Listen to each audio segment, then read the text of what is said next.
안녕하세요. 2018년도 지방직 9급 시험 합격자입니다.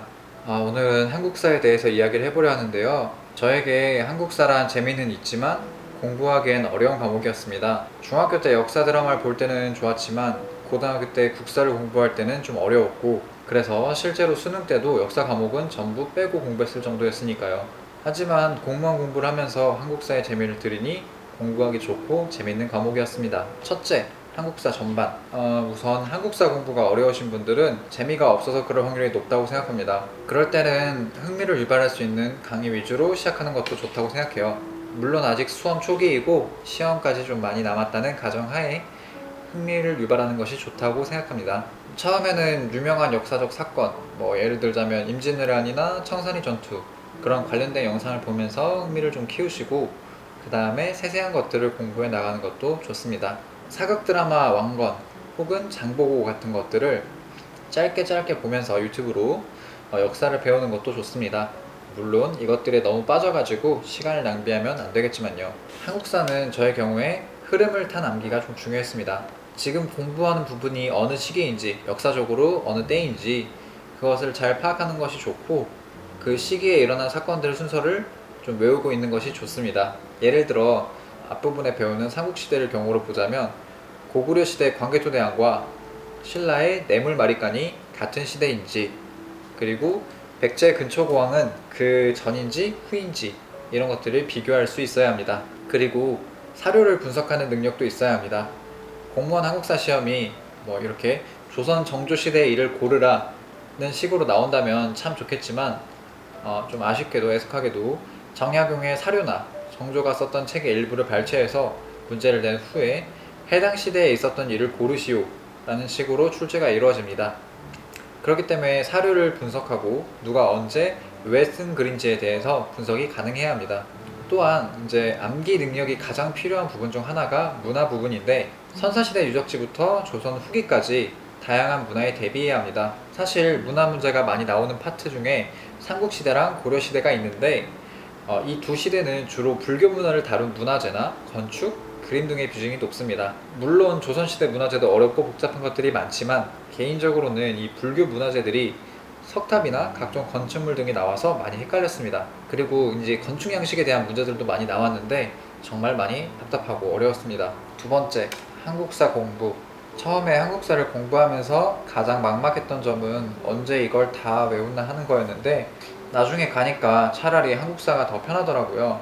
한국사는 외울 내용이 맥락이 있고 주변 배경이 있기 때문에 좀 더 외우기 쉬웠고, 어려운 말로 쓰여 있는 것이 아니기 때문에 이해하기도 쉬웠습니다. 예를 들어 행정법이나 행정학은 읽어도 무슨 뜻인지 이해하기가 어려워서 외우기가 더 어려웠습니다. 저는 주로 전한길 선생님의 필기노트로 공부를 했었는데, 처음에는 이 한 권으로 공부를 다 할 수 있을까 걱정도 많이 들었습니다.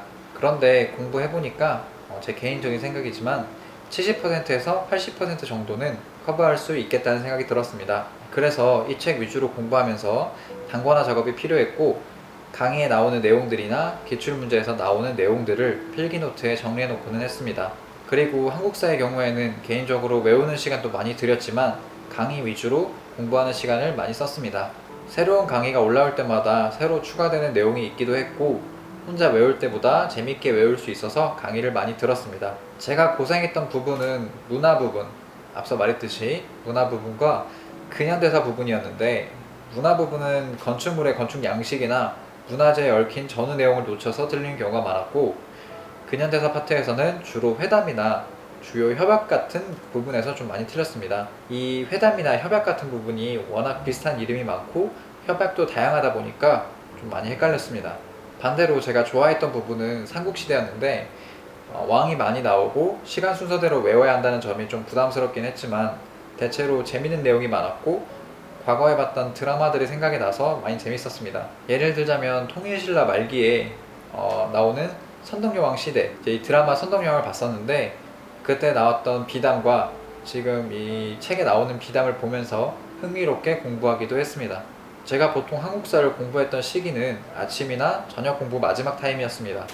주로 졸릴 때나 공부하기 힘들 때 했었는데, 단순 암기라는 점과 재밌는 공부라는 점이 그 시간대 공부가 가능하도록 만들었습니다. 필기노트 외에도 사료집을 공부했었는데 효율성은 좀 떨어졌습니다. 대부분의 사료는 필기노트나 강의 때 다뤄졌고 정말 지엽적인 사료까지 외우자니 출제율이 너무 낮았습니다.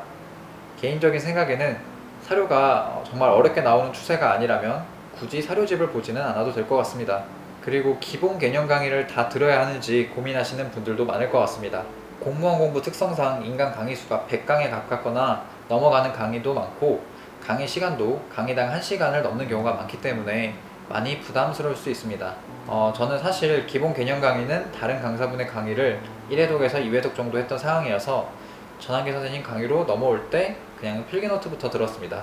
이건 지극히 개인적인 생각이지만 수험 기간이 1년 내로 남았고 다른 과목들도 베이스가 없어서 들어야 할 강의가 많다면 한국사는 필기노트 강의부터 시작해도 좋지 않을까 싶습니다. 다만 필기노트에서도 가장 강의 수가 길고 자세한 강의를 듣는 편이 좋을 것 같습니다. 그리고 기출문제 강의는 듣지는 않았습니다. 개념을 되짚어주고 문제를 풀어준다는 점을 좋을 것 같았지만 다른 과목 인강도 많이 남았었고 교재에 있는 해설이 워낙 잘 되어 있어서 강의를 듣는 게 효율이 좀 낮을 것 같았습니다. 다만 주제별 최종전이 강의는 들었었는데 제가 원하는 순서대로 교재가 배열되어 있어서 좋았습니다. 또한 제가 시험을 봤을 때나 제 시험 말고 다른 시험, 예를 들자면 이제 경찰 시험 같은 그런 것들이 있을 때 다른 과목 해설 강의는 안 들었어도 한국사는 반드시 들었습니다. 다른 과목보다 새로운 내용이 추가될 가능성이 높다고 생각해서 꼭 챙겨 들었습니다. 세 번째, 결론. 아마도 앞으로 공부를 하시다 보면 좀 큼직한 사건들, 예를 들자면 임진왜란이나 병자호란, 그리고 그 이전에는 매소성, 기벌포 전투 등 이런 큰 사건들은 어렵지 않게 느껴질 것입니다.